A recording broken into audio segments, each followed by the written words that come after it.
কিভাবে খাচ্ছ তুমি? Brazil supporter. এই খাবার কেমন? ভালো হয়েছে। আমরা আনফরচুনেটলি এক কালার হয়ে গেছি তিনজন। নানু তুমি আসো, অনেক সুন্দর বাতাস, আসো আসো। যাও যাও, অনেক সুন্দর বাতাস। অনেক কিছু না তো।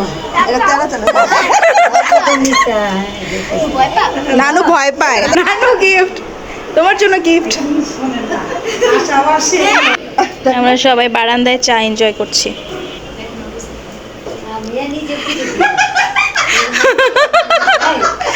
চা এনজয় করে সবাই। কি অবস্থা সবার? সবাই কেমন আছেন? আশা করছি সবাই ভালো আছেন। আপনাদের দোয়ায় আল্লাহর রহমতে আমরাও ভালো আছি। সকাল সকাল জান বাচ্চার জন্য এই যে নাস্তা নিয়ে আসলাম, ইয়াম্মি ইয়াম্মি ডোনাট। তার সাথে আমার জন্য নাস্তা রেডি করছি। আম নিয়েছি, তার সাথে চা আর পরোটা। আর এটা দিয়ে আজকে ব্রেকফাস্ট করব। চা দিয়ে পরোটা খেতে তো অনেক মজাই লাগে। আর এদিক দিয়ে কিন্তু জান বাচ্চা তার ডোনাটটা এনজয় করছে। কিভাবে খাচ্ছ তুমি? Brazil supporter. আমার তো ব্রেকফাস্ট ডান, আর জান বাচ্চারও ব্রেকফাস্ট শেষ হয়ে গেলে আমরা রেডি হয়ে যাব। আর আজকে আমরা একটু বাহিরে যাব, আর যাব হচ্ছে আব্বুর বাসায়। আব্বুর বাসায় আম্মুর খালামণি আসবে, তার সাথে খালাতো বোন আসবে। আর এই যে অলরেডি আমরা চলেও এসেছি। এসে আম্মু খিচুড়ি দিল, আর তার সাথে শুটকি বাগার কাঁঠালের বিচি দিয়ে মজা করে খেয়ে নিলাম। আমও খেলাম, আর এই আমটা টক মিষ্টি ছিল, বেশ মজা। তার সাথে ব্রাউনি খেয়ে নিলাম। আর দেখিয়ে দিচ্ছি আম্মু আজকে কি কি রান্না করেছে আমাদের জন্য। প্রথমেই আছে শুটকি বাগার কাঁঠালের বিচি দিয়ে, যেটা আম্মুর হাতে রান্না করা খুবই মজাদার একটা ভর্তা বা ভুনা বলা যায়। তার সাথে এখানে কিন্তু চিংড়ি ফ্রাই করা আছে, আর আছে চিকেন কারি। আর এটা রোস্টও বলা যাবে না, আবার হচ্ছে ঝাল করেও রান্না করেনি, একটু সাদা সাদা করে রান্না করেছে। তার সাথে আছে বড় রুই মাছ ভুনা, এবং আছে আম্মুর হাতের আরেকটা স্পেশাল, সেটা হচ্ছে মিষ্টি আলুর টক, যেটা মাছ দিয়ে রান্না করেছে, অনেক মজা। খাওয়া দাওয়া করার আগে একটু আইসক্রিম খেয়ে নেই। আর আমি আইসক্রিম খেতে গেলে জান বাচ্চার তো আমার আইসক্রিমে হামলা দিবে, এটা নতুন কিছু না। সো সে নিজের আইসক্রিম রেখে আমার আইসক্রিম দেখে ছুটে এসেছে। জান বাচ্চাকেও খাবারটা খাইয়ে দিলাম, সে তো বেশ এনজয় করছিল। আর তারপর আম্মু চলে আসলো গোসল করে, নামাজ পড়ে। দেন আমরা সবাই একসাথে খাওয়া দাওয়া করতে বসে পড়লাম। আর প্রত্যেকটা খাবারই অনেক বেশি মজা ছিল। জান বাচ্চা কিন্তু আমাদের সবার কাছ থেকে রিভিউ নিচ্ছে। টাকাও ভিডিও করে। জিজ্ঞেস করো বড় মুখে খাবার কেমন হয়েছে। এই খাবার কেমন? ভালো হয়েছে। এই খাবার কেমন হয়েছে? ভালো। আর এই যে আপনিও বলেন। Super super. কিন্তু আমারটা আমি বলতে পারবো না, এটা তোমরা বলবা খাবার কেমন হয়েছে। বললেই তো, এই যে বললেই তো। হ্যাঁ। লাঞ্চ করে কিছুক্ষণ রেস্ট নিয়েছিলাম। আর এদিক দিয়ে আম্মু আবার বাদাম বুট এইগুলো এনে দিল।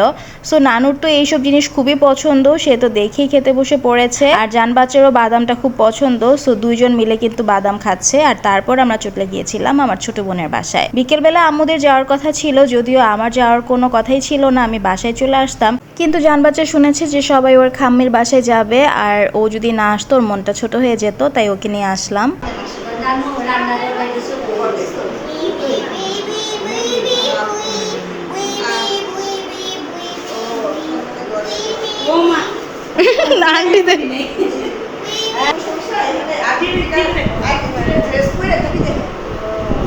সবাইকে হ্যালো বলে দাও।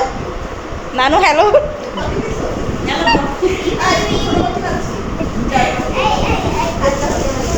আসো আসো, নানু তুমি আসো, অনেক সুন্দর বাতাস, আসো আসো। যাও যাও, অনেক সুন্দর বাতাস। অনেক কিছু না তো। নানু ভয় পায় যে অনেক টপ ফ্লোর। মজার ব্যাপার হচ্ছে নানুকে নিয়ে আমরা মজা করছিলাম, কারণ নানু টপ ফ্লোর থেকে নিচে তাকালে অনেক বেশি ভয় পায়। সে যখনই শুনে টপ ফ্লোরের কথা, সে তো ওই বাসায় যেতে চায় না। আমার আন্টির বাসা অনেক টপ ফ্লোরে, যার কারণে সে সেখানেও যেতে চায় না। আর এখানে এসেও সে অনেক বেশি ভয় পাচ্ছিল। বারান্দায় তাকে ইচ্ছা করেই নিয়ে আসলাম দেখার জন্য, বাট সে তো ভয়ই পেয়ে গিয়েছিল। আর এছাড়া নানু কিন্তু মাথার উপরে আমাদের যে পাখা মানে ফ্যান ঘুরে, সেটাতে অনেক বেশি আতঙ্কিত হয়েছে। আর এই যে দেখতেই পাচ্ছেন ইদানিং এত পরিমাণ মাছি সব বাসাতেই, তো ও আবার এই যে মাছির ওষুধ দিয়ে রেখেছিল, তো যেটাতে করে মাছিগুলো সব আটকা পড়ে গিয়েছে। দেখতেই পাচ্ছেন কতগুলো। তো এটা নিয়েই আর কি আমরা সবাই হাসাহাসি করছিলাম। নানু গিফট, নানু গিফট, তোমার জন্য গিফট। আর এই তো সবাই অনেক সুন্দর সময় কাটাচ্ছিলাম আর সবার সাথে একটু ছবি এবং পিকচার্সও নিয়ে নিলাম। তুমি ওকে ঘুমাতে দিচ্ছ না, ও ঘুমাতে চাচ্ছে কিন্তু।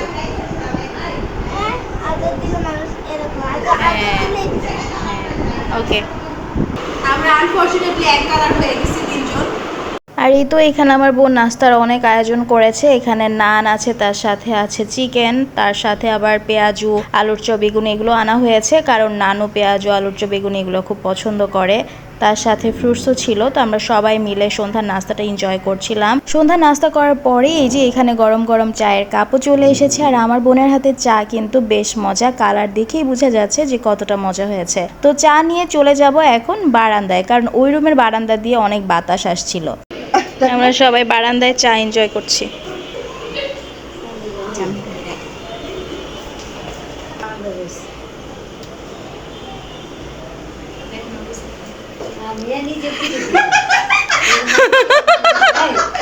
চা এনজয় করে সবাই। আমার বোনের হাজবেন্ডও এসে দেখে গেল সবার অবস্থা, তো দেখে সবাই হাসাহাসি করছিল। আর এদিক দিয়ে তো আমরা ভীষণ এনজয় করছিলাম, যদিও নানু অনেক বেশি আতঙ্কে ছিল, কারণ নানু তো টপ ফ্লোর এমনিতেই ভয় পায়। এর মধ্যে বারান্দায় বসে সে বারবার শুধু উঠে যেতে চাচ্ছিল। আর আমরা বলছিলাম যে নানু তুমি বসো, চাটা খাও, কিচ্ছু হবে না। তো দেখতেই পাচ্ছেন নানু কিন্তু অনেক আতঙ্কে ছিল। তো অনেক সুন্দর সময় কাটিয়েছি, আর বারান্দায় বসে থাকতে আসলে অনেক বেশি ভালো লাগছিল। আর তার পাশাপাশি যদি আকাশে অনেক সুন্দর একটা চাঁদ থাকে তাহলে তার কোনো কথাই নেই। এদিক দিয়ে চলছে আমাদের চায়ের আড্ডা, তার সাথে গল্প, আর উপরে অনেক সুন্দর একটা চাঁদও কিন্তু আছে। আলহামদুলিল্লাহ সবকিছু মিলিয়ে আর আজকের ব্লগটা কিন্তু আমি এখানেই শেষ করছি। দেখা হবে অন্য কোনো দিন অন্য কোনো নতুন ব্লগ নিয়ে। সবাই ভালো থাকবেন, আল্লাহ হাফেজ।